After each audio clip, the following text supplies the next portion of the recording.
मेरी जिंदगी में अपनी चाहत का रंग भर दो, मेरी जान तुम पे सदके एहसान इतना कर दो।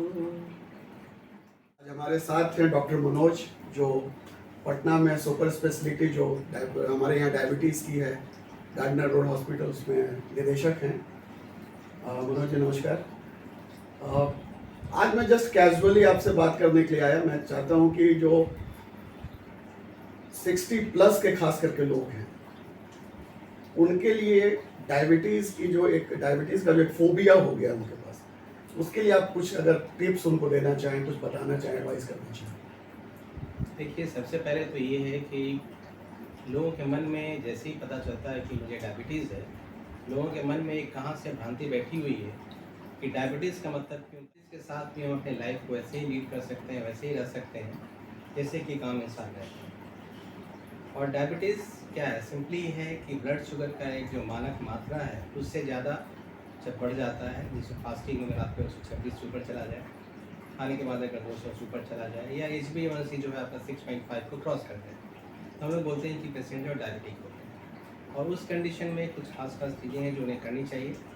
सबसे पहले तो ये जान लीजिए कि जो हमारा डायबिटीज़ है वो क्या है, वो लाइफ स्टाइल। सबसे इम्पॉर्टेंट फैक्टर एक स्ट्रेस फैक्टर है, जो कि हम लोग कहीं ना कहीं भूल जाते हैं उसको। तो स्ट्रेस फैक्टर पर ध्यान रखना चाहिए, क्योंकि आज का लाइफ जो है इतना स्ट्रेसफुल हो गया है, इवन कि नॉर्मल आदमी को भी जो है डायबिटीज़ होने की संभावना बढ़ गई है। और ये स्ट्रेस ऐसा नहीं है कि वो जॉब में जा रहा है या बड़ा हो रहा है तभी हो रहा है। ये स्ट्रेस उसको स्टार्ट हो रहा है बचपन से फादर मदर जो है बच्चों को पढ़ाने के लिए उसके पीछे हाथ पकड़ पड़े रहना, जो बच्चे का चॉइस नहीं है उस सब्जेक्ट को पढ़ा देना, हर बच्चे से ये एक्सपेक्ट करना कि मेरा ही बच्चा क्लास में है। आपने दो बड़ी अच्छी बात बताई, जो कि नॉर्मली मुझे लगता है जब डायबिटीज़ की हम लोग बात करते हैं तो ये पक्ष हम लोग नहीं देखते हैं। डायबिटीज़ का मतलब, जैसा आपने कहा, ये सिर्फ लाइफस्टाइल ही नहीं है, बल्कि ये सोशल लाइफ का जो आजकल चेंज है हमारा सोशल लाइफ में, वो भी कैसे स्ट्रेस के कारण हमको डायबिटीज़ बढ़ाता है। और एक बात और मैं जानना चाहूँगा, खास करके बहुत सारे लोगों का रहता है, मैं किसी विधा की बात नहीं करना चाहता, हर पैथी का अपना एक प्लस माइनस होता है, लेकिन कई बार हमने देखा है कि लोग या किसी और की तरफ जाना चाहते हैं तो बाद में फिर पता चलता है कि रिजल्ट बहुत ज़्यादा ख़राब हो गया। तो आप इसके बारे में कुछ कहना चाहेंगे? देखिए, जहाँ तक मेरा अपना मानना है कि कोई भी पैथी हो, चाहे वो एलोपैथ हो, होम्योपैथ हो, आयुर्वेद हो, कोई पैथी खराब नहीं होती। हाँ, उसको यूज़ करने का तरीका है वो एक प्रॉपर ढंग से होना। कोई भी पैथी को लोग ऑप्ट करते हैं, उसमें कोई मेरे तरफ से कभी कोई प्रॉब्लम नहीं आती है, वो ऑप्ट करें, लेकिन वो अपने ब्लड शुगर का रिपोर्ट देखते रहें।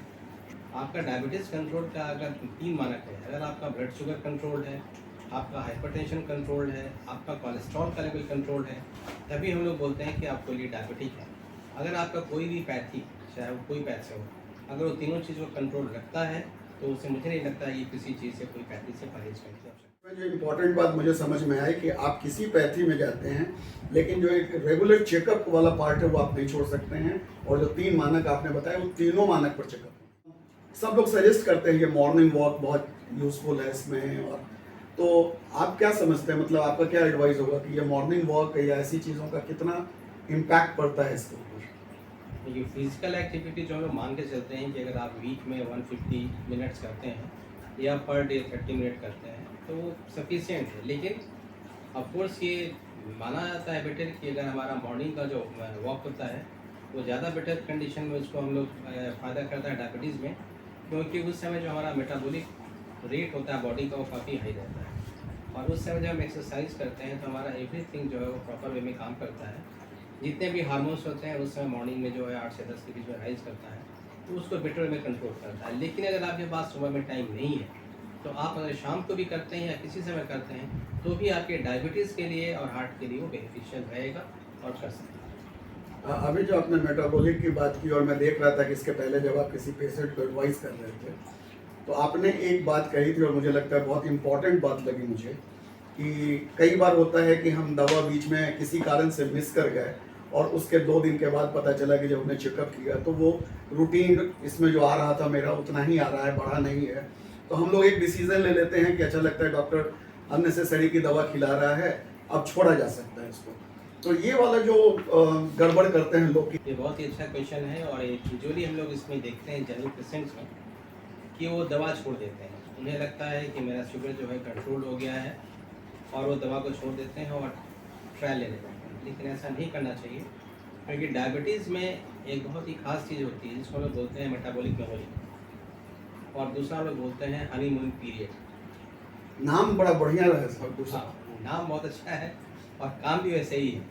यूजुअली जैसे शादी में होता है कि कुछ दिन तक जब शादी होती है हनीमून फेज होता है तो सब कुछ ठीक चलता है, लेकिन जैसे जैसे शादी आगे बढ़ता है वैसे वैसे पता चलता है कि इसमें बहुत सारी चीज़ें हैं, कॉम्प्रोमाइज़ करना पड़ता है, एवरीथिंग। वैसे ही हमारा डायबिटीज़ में है, अगर आप बहुत दिन तक दवा खाते रहते हैं तो आपका जो पैंक्रियाज है, बीटा सेल है, उसके मेमोरी में ये बात रहता है कि ये शख्स जो है मुझे प्रॉपर वे में शुगर को कंट्रोल रखा है और मुझे भी इसको मदद करना चाहिए, और उससे मदद करता है कुछ दिनों तक। उसके बाद वो फिर तेज़ी से बाउंस होने लगता है और बढ़ने लगता है। तो इसीलिए कतई अपने ब्लड शुगर को रिपोर्ट अगर देखते हैं नॉर्मल आ रहा है तो जो भी डोज का एडजस्टमेंट करना हो वो डॉक्टर से मिल के करें, ना कि खुद करें, अदरवाइज शुगर जो है काफ़ी बढ़ेगा और फिर प्रॉब्लम होगा। तो इसको अगर हम लोग दूसरा मजाकिया लहजे में कहें कि हनीमून पीरियड जो है, शादी के बाद लोग कहते हैं कि वो चंद्रमुखी फेज होता है, और जरा सा गड़बड़ किए तो फिर सूरजमुखी और ज्वालामुखी काफ़ी थी जो अभी के लिए मैंने इनसे किया। बाकी बातचीत से डायबिटीज़ ठीक नहीं होती है, ये मेरा मानना है।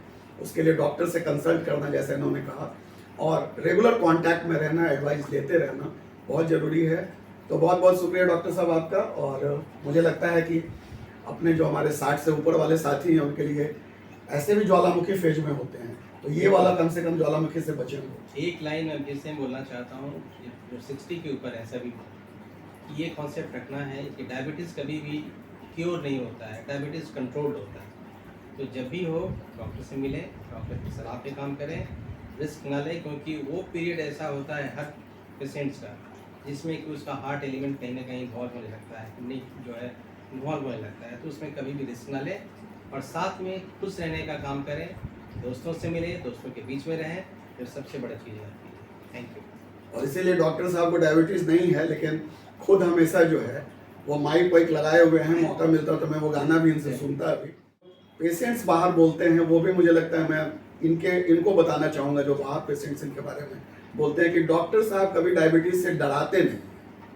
ये मुझे लगता है कि इनकी सबसे बड़ी खासियत है कि बजाय इसके कि डायबिटीज़ से डरा के इलाज शुरू किया जाए, उससे बेहतर होता है कि आप उसके बारे में बता के आप ये जो एजुकेट करते हैं अपने पेशेंट्स को, वो इनकी खासियत है।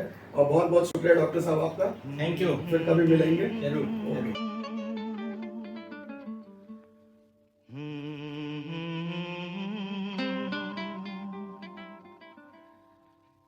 चलती रहे